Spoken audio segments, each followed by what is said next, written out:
But right now, let's take a look at some of that qualifying action that took place earlier today. And speaking of action, watch this move coming up. That was Damon Bradshaw, rider number 8 on the white Yamaha. He was trying to launch number 20, and of course that green Kawasaki, Jeff Motacevich, into orbit, and he didn't do too bad a job. If you're Motacevich, you have to hate life at that point. But Bradshaw was able to open up a rather large lead. Bradshaw keeps looking back over his shoulder. These two rookie kids had a tremendous battle last year in the 125 division.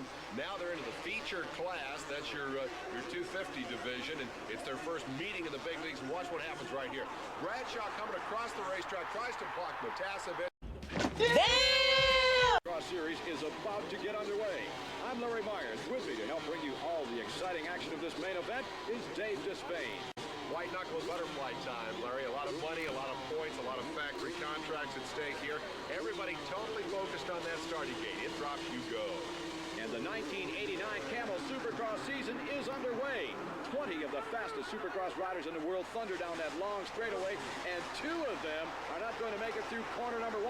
One of them, Mike Kudrowski. I'm not sure who the other one was. They're both okay.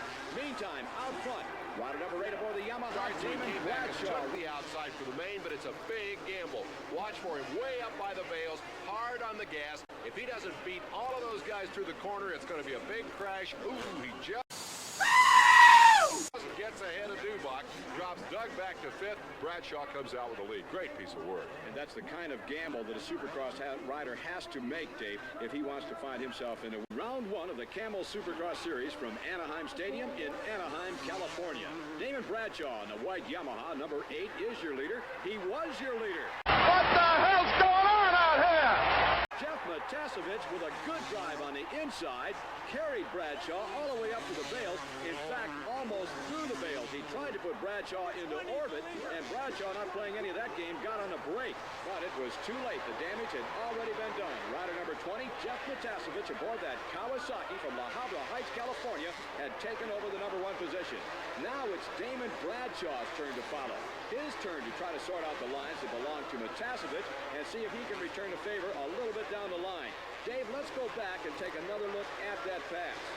What happened to Bradshaw was that he started looking back over his shoulder. Same mistake he made in the heat. This time, bang, Motacevich just jams up the inside.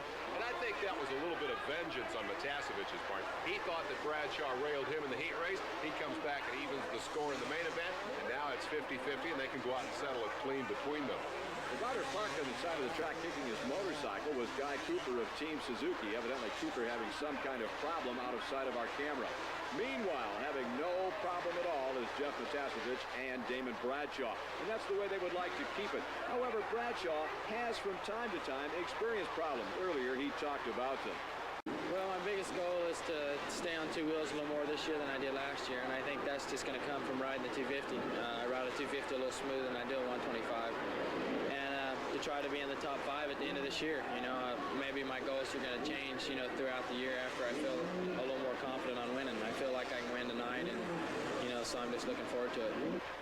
Larry, I'd like to have Damon's problem. 17 years old, got the good-looking hairdo there, got the factory Yamaha contract, making more money than you and I put together. Only thing wrong with his life right now is Motacevich is first and he's second. Well, I rather doubt that in Bradshaw's mind he intends to stay there. Only time will tell if Motacevich can hold off the charge that I expect to come from Bradshaw momentarily. Behind them, the best Supercross riders in the world are the established stars, the veterans, and frankly, the riders that were picked to win it all out here today. Dave, we're looking at what could be the changing of the guard. I think it's remarkable that a 20-year-old kid and a 17-year-old kid are having this incredible battle for the lead here, while all the big names are back in the pack. Maybe it's a one-night fluke. Maybe it is, as you say, Larry, the changing of the guard. Let us not lose sight of the fact that these kids have a tremendous amount of experience. Supercross riders typically start racing motorcycles when they're 5 and 6 years old. So they've got a lot of track time, a lot of seat time under their belts. What they don't have a lot of is experience as the stars of the big show. They've been in stadiums, they've been before 66,000 people before, but always in the support class. Now, it's just these 2 kids for the biggest prize in Supercross racing. I think the winner will be the guy who stays cool under pressure. And talk about pressure. Did you see that move that Bradshaw tried to put on Matiasevich and how Matiasevich countered it? Bradshaw tried to put a wheel on the inside of that corner. Matiasevich hit the brakes. They call that brake checking. Let's go back and take another look, Dave. Bradshaw set it up in the previous corner, Larry, by going wide.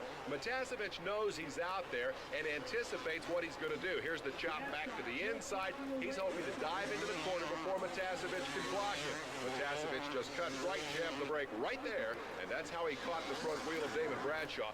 Damon had to make a quick save to keep from going over the bales. Now, Damon has switched riding tactics. A few laps ago, he was content to follow Jeff Matiasevich. He's been studying Matiasevich's line. But now, all of a sudden, Bradshaw is becoming aggressive. He's changed his lines all over the racetrack. Matiasevich doesn't know where to look. He looks to the inside, Bradshaw switches and goes to the outside. The next time around, Matiasevich moves out to the outside in an attempt to block that move, and Bradshaw is cutting back to the inside. And look, it is getting to Matiasevich. That was plain and simple an error because he tried to switch his line. He looked for Bradshaw, didn't see him back there. He wondered where he went, and he's losing concentration.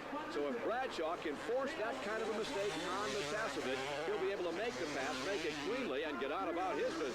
Bradshaw's using every trick in the book to keep Matiasevich aware of his presence. He'll use just the engine noise, the sound of the engine revving behind him. Matiasevich hears that every corner, every lap. He knows Bradshaw is right there beating on the door. A little bit further from the door, perhaps down on the front steps or out on the porch, comes Jean-Michel Bayle, the French rider. Bayle has been quietly sneaking up on the front runners. Larry, I'm not sure that Bradshaw and Matiasevich even know that Bayle is back there. They're so intent on racing each other. He's taking advantage of that. They're probably holding each other up a little bit. Bayle is free to run his own lines, and he's definitely getting closer. But the story of this race is still Bradshaw's effort to get around Matiasevich. And I noticed that Matiasevich is looking back a little bit more. Same mistake Bradshaw made in the heat race. You don't beat a guy by trying to anticipate where he's going to go. You worry about where you're going to go and get there as fast as you can.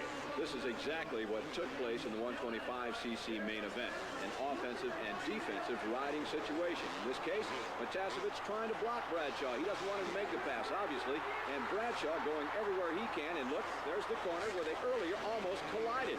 He does, Dave. He got the line out of that corner. He's got the drive. They're side by side. He'll have the inside going into this little camelback, and he did indeed make the pass.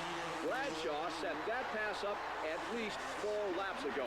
An unbelievable situation for a rider this young. I don't know how he does it. Dave, let's go back and take a look at where Bradshaw set the pass up and actually made the pass. It's almost the same as the near miss that he had a couple of laps before when he winged the rear wheel of Matiasevich. He fakes to the inside right here, hoping Matiasevich will look. He does, and with that, Bradshaw goes to the outside, knifes back across, has more momentum than Matiasevich, plus the inside line, and that's it. Jeff's history. Damon's got the lead. In fact, one good endo, and he's a Monster kill.